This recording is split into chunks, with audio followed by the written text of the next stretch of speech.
What's up everyone, welcome to another video. In this video, I'll review the Fitness Reality 810 XLT Supermax Power Cage. I've been using this cage regularly for 6 months, so I believe I have some great feedback for you. Buckle in, because I'm going into all of the details. First, I will take a look at the advertisement, and explain why I chose this specific cage. I'll unbox it and point out a few build notes during assembly. I will show its structure and accessories. I'll take it through a range of exercises and show how it performs. I'll point out specific tips and observations resulting from 6 months of regular use. Then I'll wrap it up with a recommendation.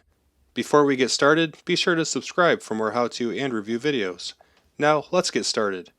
When searching for a power cage, I was looking for best value, requiring full functionality at the best cost. Functionality would not be compromised, because I will own this forever, and I don't want to regret my purchase forever because I try to save a couple dollars today.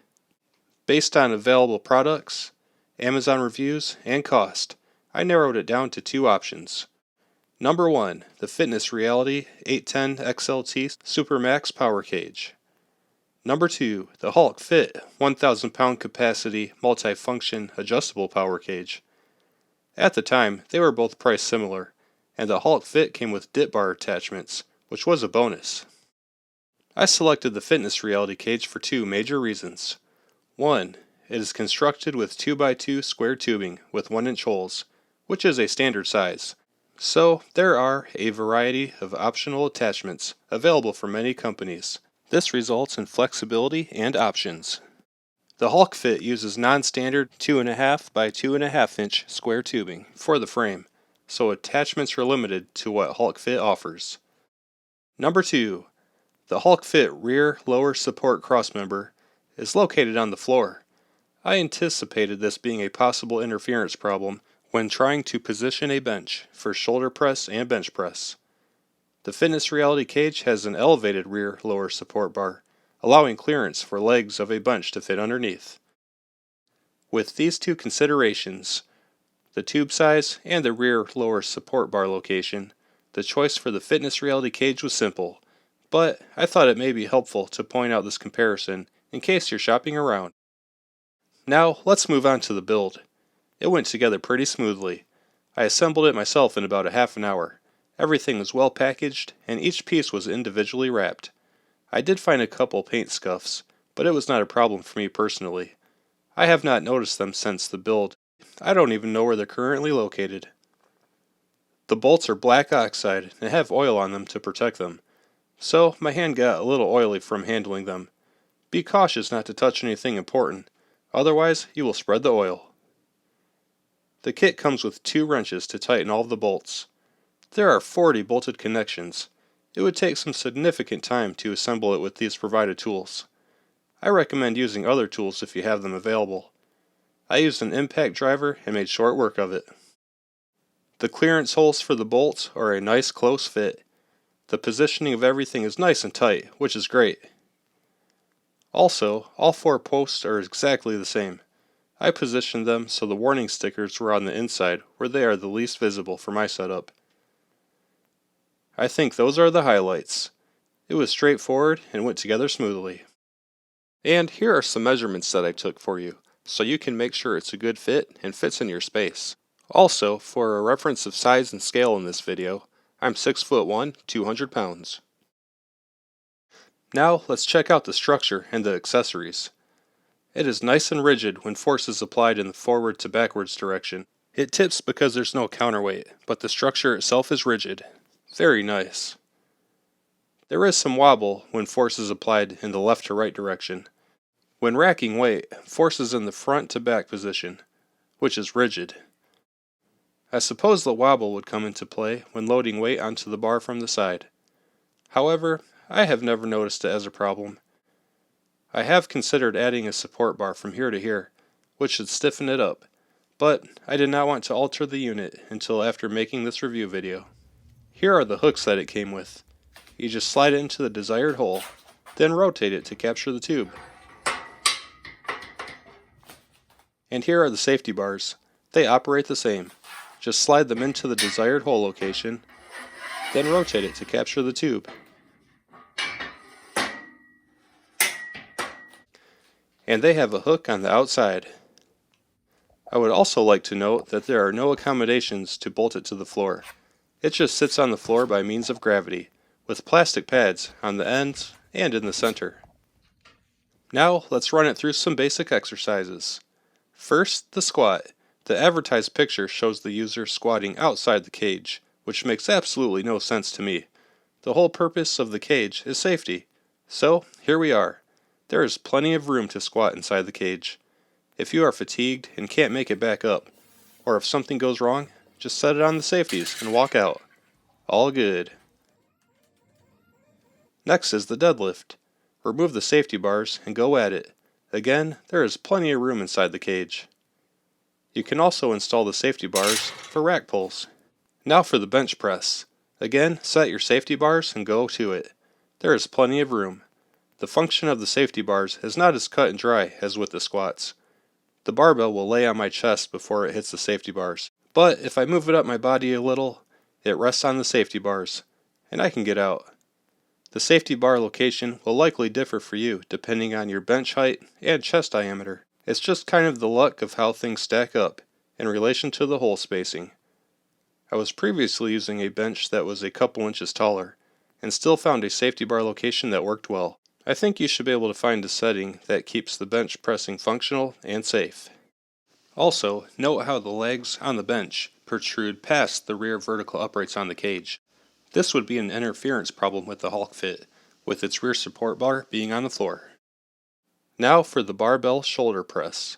Again, the advertisement shows the user pressing outside the cage, which makes no sense. Set the safety bars and press away. If you can't get the weight back up, the safety bars have you covered, and you can walk out safely. Notice that the leg of my bench is under the rear frame bar. This could be a problem with the HulkFit cage, with the rear frame bar being on the ground. The cage and hooks also come in handy for heavy shrugs. You can load and store the barbell on the safety hooks, and not have to lift it from the floor for each set. This is also convenient for barbell curls. You can load it up on the hooks, and not have to lift it up off the ground in between sets. Next is pull-ups. There are pretty much 3 configurations available. You can use a wide grip like a lat pull-down bar. You can do pull-ups or chin-ups with a closer grip on the straight bar portion. Or you can do close grip pull-ups with the 2 bars that are perpendicular to the body. I just do normal pull-ups, not the CrossFit flying around pull-ups, and the cage is rigid and sturdy and doesn't wobble around. The CrossFit pull-ups may make the cage wobble. I don't know, and I'm not going to perform them to find out, because I don't want to hurt myself. I also use some bands with the cage. Pulling down is no problem. Pulling away from the cage, I pull in the front to back direction, because it's rigid that way. Also, be sure to rack some weight as a counterweight, otherwise it'll tip. I believe that covers the exercises. Now, let's move on to specific pros and cons that I have experienced with 6 months of regular use. Number 1. I don't know why they keep showing this guy outside of the cage. Stay safe. Stay inside the cage. Technically, deadlifts could be performed outside of the cage, but I keep the barbell permanently inside the cage and just move it around to the different hooks, depending on the exercise that I'm doing. That is way easier than moving it in and out of the cage. Number 2. Let's talk about these hooks. They leave very much to be desired. First, I added some foam tape I had laying around because I do not want my metal barbell on metal hooks. There should be something to protect the bar. You should also be able to move the barbell left and right to center it up while on the hooks, which I cannot do with this setup. Second, there is no back support. When racking the weight after a set, you just push it against the uprights and drop it down to the hooks. This will destroy the paint on the uprights. I zip-tied some PVC board that I had laying around in place as a temporary solution. But now that this review is complete, these hooks are going away. I have some appropriate replacements from Yes4All, link in the description. I will point out a couple more things here. I ordered the Fitness Reality J-Hooks, which I did a review on, link in the description. I personally didn't care for them, so I got some different ones, which is an advantage of having standard 2x2 tubing. These Yes4All J-Hooks are great overall. I recommend them. However, they come with a locking knob that functions by digging into the tube. No thanks. I have a nice little modification planned, but they're really not even necessary. Also, one's a nice little slip fit with an appropriate amount of clearance. But the other one is line to line, no clearance, really tight, and it's damaging the paint. Not a huge deal for me personally, I can bend it open a little. Overall, a great buy for me. Number 3. Moving on, I recommend another set of hooks. Rather than moving hooks all over the place, I have a dedicated set for squats and a dedicated set for bench press. For me personally, this works out very nice, and it was worth it. Number 4. When installing the safety bars, it can sometimes be a struggle to get it started. Moving it around, trying to get it to find the hole in the back of the tube. When this happens, do not use your hand to try to line it up through the back hole. I pinched my finger once. Instead, look down through the hole above. It makes it so easy to line up. All of the holes line up great. There are no manufacturing misalignment issues between the 4 holes. They are all in line. Just my own human error while trying to get it started sometimes. And last is number 5, attachments. Fitness Reality offers 4 attachments: dip bars, J-hooks, plate holders, and a landmine. You can purchase them individually or together in this kit. I purchased and own the dip bar attachments. I recommend them. I did a review video for them a couple months ago. A link is in the description. As previously stated, I purchased and own the J-hooks. I am not thrilled with them. I did a review video for them a couple months ago. A link is in the description. Next is the plate holders. I do not own these and have not tried them. However, to store all the different plate sizes, you would need several of these mounted all over the cage. This would block too many holes and make it unusable. In the advertisement picture, they've only got one set, which would be okay. They've also finally got the guy in the cage. Hooray! But he's not using the safety bars. Unbelievable. And the last attachment is the landmine.